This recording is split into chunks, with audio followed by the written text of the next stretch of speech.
Bonjour cher Marcassa. Aujourd'hui, comme vous le savez, nous fêtons la fin de la Seconde Guerre mondiale, en Europe, suite à la signature de l'acte de capitulation des forces allemandes le 8 mai 1945 à Berlin.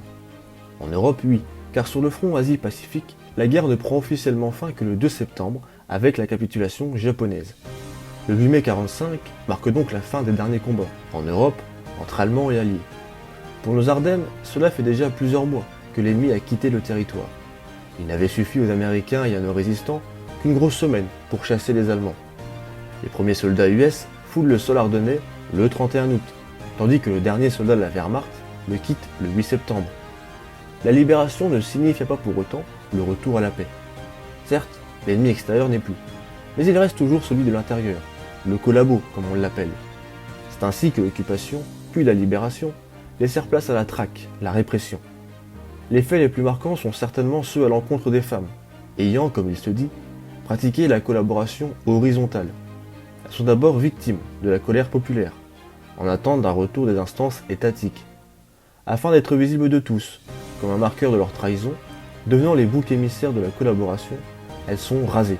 En témoignent ces photos prises au moment de la libération, comme ici à Rethel, rue Pierre-Curie, à Charleville, à l'angle de l'avenue Boutet et de la rue des Pépinières, ou encore sur cette dernière, localisée à Marlemont.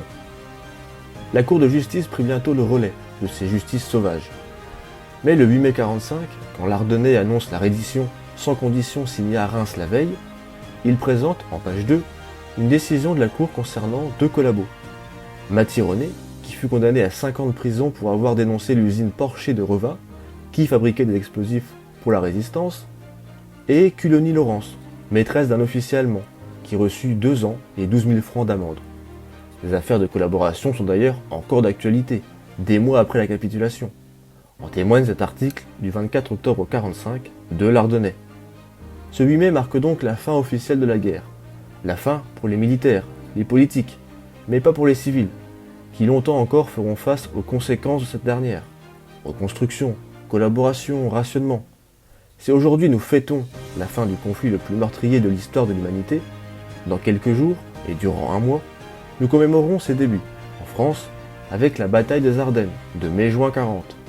C'est ainsi que je vous donne rendez-vous, exceptionnellement, à partir de mardi, pour une vidéo quotidienne, pendant un mois, afin de relater cette longue, difficile et meurtrière bataille.